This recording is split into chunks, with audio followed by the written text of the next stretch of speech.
I'll talk briefly about messaging, and to start with something we call fundamental messaging. But before going into that, I want to talk to you about a few different things that we often come across. So very often we meet companies where the messaging is created individually by marketing, individually by sales, and very ad hoc by delivery and product. But looking at the whole thing, these departments are talking different languages to the client. So a consequence is often that marketing is talking about A in their campaigns. Sales is coming in and saying, yeah, marketing, they don't really understand this, so it's not really like what you saw in the marketing, this is how it is. And then when sales has concluded the deal, delivery comes in and say, well, it's not like, salespeople, they talk a lot, it's not like that. So it's really like this. And then when you meet product, they give you a fourth story. That is not instilling any trust in your buyer. And trust is a key pillar in doing large deals and mega deals. Another common consequence of not having a synced messaging architecture across the company is that vendors are talking too much about themselves.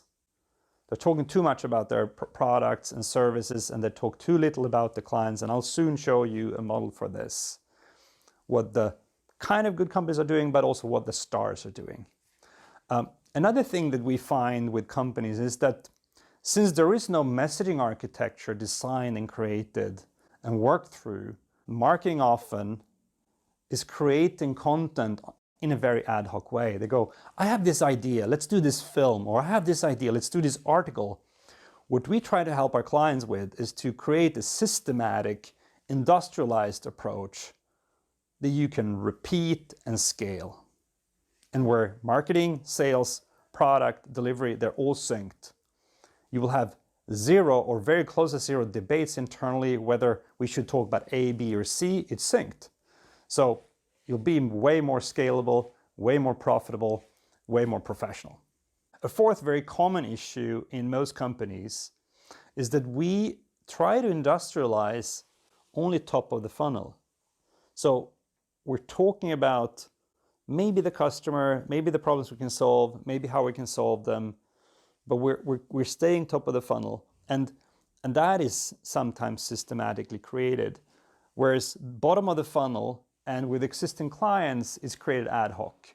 And if you do a time study, especially on sales, you realize that they spend a lot of time cutting and pasting pieces of material to answer customer questions.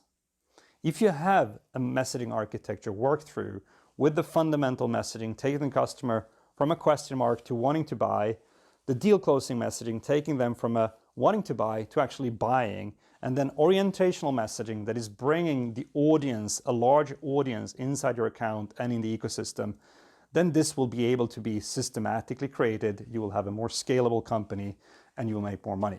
I will quickly show you now the first of the three pieces of the messaging architecture, which is called fundamental messaging, how we take the customer from unaware to wanting to buy.